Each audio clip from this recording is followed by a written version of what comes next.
I'm so pleased to welcome our next speaker, Ms. Olga Snopok, who is social media analyst from prominent Ukrainian watchdog and election observation organization OPORA.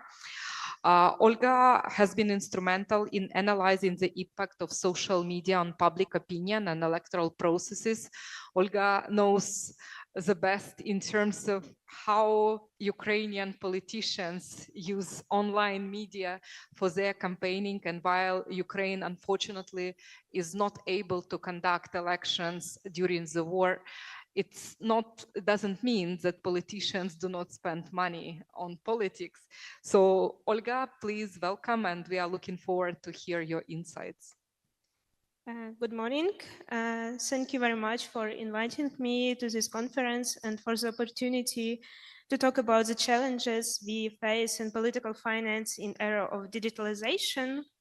And our panel today is pretty general and focused on the impact of technology and digital on political finance. So I would like to talk about the biggest challenge for Ukrainian civil society in the context of the next Ukrainian elections, whenever they are held. And as you can see from the hint on the slide, the key issue for us will be social media transparency and its openness to analysis, which are slowly disappearing, just like the word transparency on this slide. In general, for Ukraine, the digital was pretty big issue during the previous election campaigns.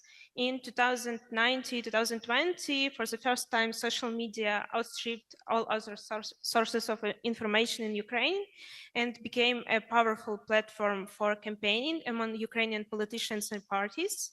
And after Russia's full-scale invasion, Ukrainian media field changed even more. Since 2022, OPORA conducted its own survey about media consumption in Ukraine. And as you can see, social media become the main source for information for like 75% of Ukrainian society. And like in previous years, TV was, like had a chance to beat social media, but now trust to information on TV is declined, decreased, and social media are the key for us now. So we assume that social media will become a key platform for campaigning in the next elections in Ukraine, especially since many Ukrainians are now abroad. So it will be just the easiest way for politicians and parties to communicate with them. And tracking such large and I think very active campaign in the first post-war elections will be a really big challenge for Ukrainian society, civil society, and our regulatory authorities, especially given the fact that during the last elections campaigns in Ukraine, there was a tendency among politicians and parties to think about online sphere as some kind of gray space when you could just spend millions of dollars and not declare them at the end of the campaign. And as you can see from the slide, during the 2019 presidential and parliamentary elections, at least $2 million were spent online and was undeclared by parties and candidates in their financial reports. And we managed to get these figures thanks to our monitoring of the online campaigns. But at that time, we had a really important advantage, the support and assistance from at least some social media. And this will not be like that during the observation campaign for the next elections in Ukraine. In 2019-2020, the key social networks in Ukraine were Facebook and Instagram, which are owned by Meta. And at that time, these social networks offered two tools for tracking campaigning, a library of political ads and a crowdtangle service.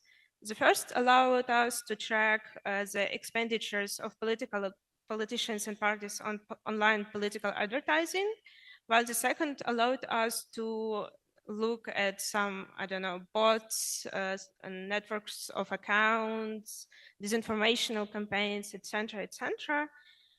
And thanks to combination of these tools, OPORA identified at least 5 coordinated influence campaigns by Ukrainian politicians that could have influenced the results of the elections in Ukraine.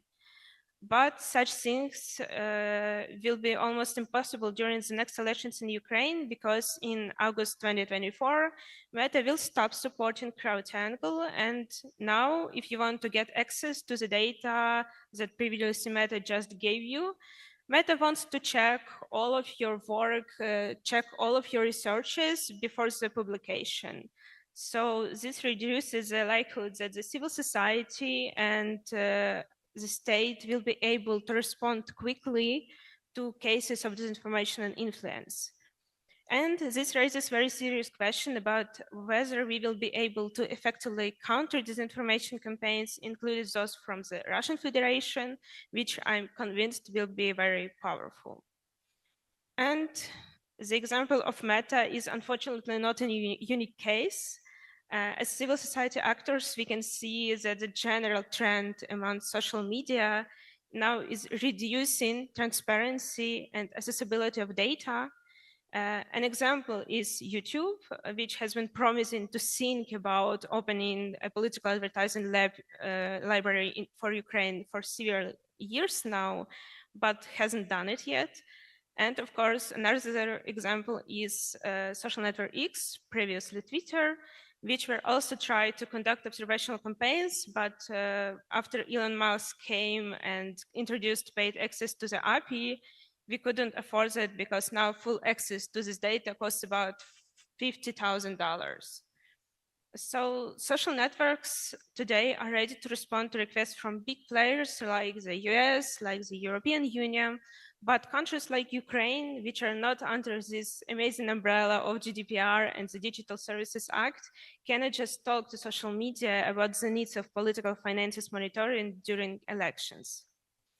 And for me, the most striking example here is Telegram, which is the largest source of information for Ukrainians, both inside and outside of Ukraine. And OPORA regularly monitors the social network, and these networks will likely become a key platform for political campaigning in the next Ukrainian elections, because as you can see from the percentages, it's the most popular in Ukraine.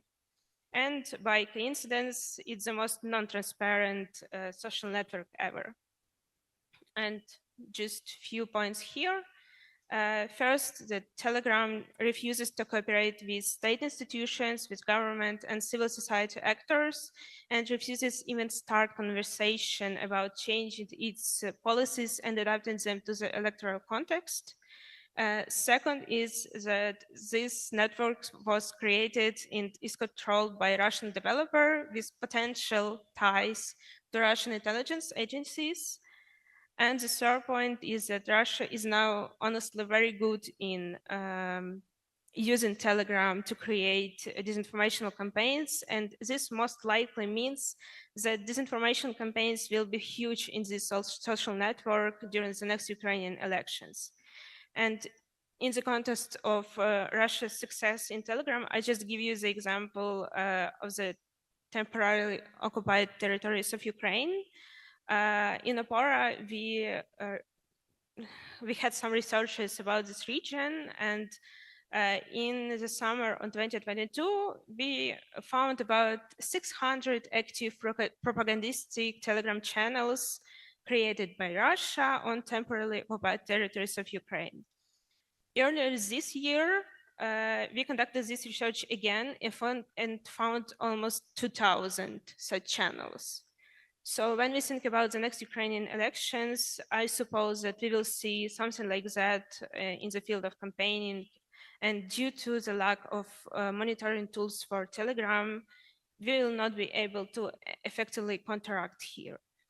And the situation also will be pretty similar with TikTok, which is not as popular as Telegram in Ukraine, but it's pretty popular among the young Ukrainians. And now we see how TikTok is becoming a problem for example, for European elections and for influencing elections in different countries.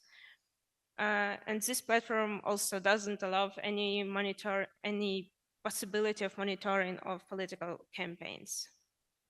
And to summarize, I want to say that situations that we are seeing is quite alarming. We see at the same time the growing popularity of the use of digital and technology for campaigning, the growing likelihood of external interference in the electoral process, and at the same time, a decrease in transparency of all key social networks. And unfortunately, as of today, I can say that in such circumstances, civil society organizations and government agencies from countries outside the European Union are unlikely to be able to ensure sustainable and effective monitoring of public finances and disinformational campaigns during the election period. And on this positive note, I'm done. Thank you very much.